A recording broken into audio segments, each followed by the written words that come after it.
नमस्कार, मेरा नाम है मनीष आजाद रेडियो वाला। जब कभी आप किसी कुत्ते को देखते हैं, आवारा कुत्ते को या किसी पालतू कुत्ते को जो सड़क पर है, जो रोड पर है, आपके मन में दया की भावना आती है कि हाय, इसको भी कोई खाना खिला दे। लेकिन जब वो कुत्ता निर्दयता के ऊपर उतर आता है, जब वो बच्चों को नोच खाता है, तो आपको लगता है कितना गलत हुआ। आजकल आपके पास कई सारी ऐसी खबरें आपको सुनने को मिल रही होंगी कि कुत्तों के झुंड ने एक छोटी बच्ची को नोच नोच कर मार डाला। कुत्तों के झुंड ने उस बच्चे को घसीट कर ले गए और उसको 50 तरह से नोच दिया। जी हां, इस तरह की खबरें देश में नहीं, पूरे भारत के अंदर हर जगह पर आपको सुनाई देती है। लेकिन क्या होता है इनका, इसके बाद क्या होता है? उस बच्ची के जख्म वो जिंदगी भर तक रहते हैं। उस बच्चे के पास वो जख्म जिंदगी भर तक रहते हैं। और कितनी बार ऐसा देखा जाता है कि वो बच्ची से उनके माता पिता हाथ तक धो बैठते हैं। ये मेरे पास वो तमाम ऐसी खबरें हैं कि कुत्तों के झुंड ने मासूम बच्ची को नोचा, कुत्तों के हमले से बच्ची की मौत, मालिक के कुत्ते ने उसको जानबूझकर कटवाया, जगतपुरी में पिटबुल ने 7 साल की बच्ची को नोचा। ये जो खबरें हैं, मैं आपको अगर तारीख के हिसाब से बताऊं तो 18 अप्रैल 2023, 12 मार्च, इसके बाद देखेंगे 16 जनवरी, 22 जनवरी, 24 फरवरी, और इस तरह की खबरें लगातार आपके चैनलों पर, आपके घरों के अंदर आपको पड़ोसी जरूर बताते होंगे। कोर्ट भी इस बात को मानता है कि ये अब एक खतरनाक रूप लेता जा रहा है कि आवारा कुत्ते जो इस तरह से हमले कर रहे हैं, यानी कि राहगीरों का रोड पर चलना मुश्किल है, यानी कि अब बच्चे पार्क में खेलने जाने से डरते हैं, यानी कि रोड पर बाहर निकलने से पहले हाथ में एक डंडा आ जाता है। इस तरह की बातों के लिए अगर हम देखते हैं तो इसका रूप एक बहुत ही ज्यादा भयानक और एक भयावह हो जाता है, जिस कारण एक आम आदमी रोड पर चलने के लिए मजबूर है। उसको अगर लगता है कि वो रोड पर जाएगा तो शायद कुत्तों का झुंड उसके ऊपर भी हमला कर देगा। आप जहां रहते हैं वहां पर भी कुछ ऐसे कुत्ते जरूर होंगे जो इस तरह की घटना को अंजाम दे रहे हैं।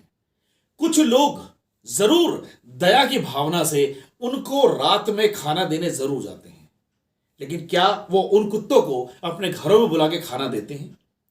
मेरी बातों को कोई भी अन्यथा ना ले, मैं नहीं कह रहा कि उनको खाना देना गलत है, लेकिन आप 10 किलोमीटर या 5 किलोमीटर जाकर उनको फीड करवा रहे हैं, ताकि जानवर एक ऐसी चीज होती है जो अपना खाना खुद ढूंढता है।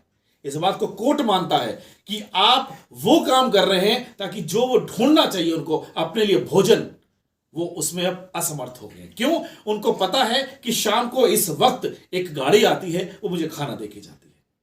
लेकिन जब वो बैठे बैठे वही खाना खा लेते हैं, तो जब आसपास से कोई बच्चा खेलने के लिए जाता है या कोई राहगीर उस रोड से चलकर जाता है तो उस पर हमला कर देते हैं और उसको नोच नोच कर या तो जख्म दे देते हैं या फिर उसको जिंदगी से मार देते हैं। सोच के देखिएगा, क्या यह कुछ सही है? इस बात के पीछे पूर्व केंद्रीय मंत्री विजय गोयल जी ने सेंटर फॉर स्ट्रे डॉग्स एक समाधान केंद्र बनाया जहां पर सिर्फ और सिर्फ कुत्तों की समाधान के लिए यह काम है। यानी कि यह जो विषय है पूरे भारत में आज कितना व्यापक रूप ले चुका है। हमें सोचना चाहिए कि क्या हमारे आसपास कोई ऐसा कुत्ता है जो इस तरह की घटना करता है। उसके लिए हम पुलिस को फोन करते हैं, पुलिस आती है, उसको ले जाती है। अगर वो पालतू है तो मालिक के ऊपर केस हो जाता है। लेकिन सोचने वाली बात यह है, जिसके ऊपर यह हमला होता है, जो जान से चला जाता है, उसका क्या? इसलिए अगर हम सभी मिलकर एक ऐसा सोचें कि जिनके साथ ऐसी घटना होती है उनको मुआवजे के तौर पर कुछ ना कुछ जरूर मिलना चाहिए। जीवन तो कोई नहीं दे सकता, लेकिन शायद मुआवजा देने से वो कुछ ना कुछ मदद जरूर हो जाए। अगर आपके आसपास भी कोई ऐसी घटना है या आपके आसपास जहां आप रहते हैं वहां पर भी आपने ऐसी कोई घटना सुनी है तो मुझे कमेंट बॉक्स में जरूर बताएं। ध्यान रखिएगा, दया करना अच्छी चीज है, लेकिन अगर वो एक भयावह रूप ले ले, किसी की जान से साथ खेल ले, तो वो गलत है। इसे रोकना बहुत जरूरी होगा। आपका ये काम है, इसलिए इसको थोड़ा सा आगे बढ़ाइए। आपको ये जानकर बड़ा आश्चर्य होगा कि पूरे भारत की 140 करोड़ आबादी के अंदर, लेकिन इसका एक आंकड़ा और है कि जहां पर 6 करोड़ 40 लाख आवारा कुत्ते हैं। जी हां, और जिनमें पूरे भारत के अंदर लगभग 4 करोड़ इनकी समस्याएं दर्ज हैं। एक अगर हम डॉक्टर्स की बात करते हैं, हॉस्पिटल्स की बात करते हैं, तो कहा जाता है कि दिल्ली एनसीआर के आसपास के जितने भी ऐसे हमारे बड़े बड़े अस्पताल है, वहां पर एक महीने में 6,000 से ज्यादा समस्याएं कुत्तों के काटने की आती हैं।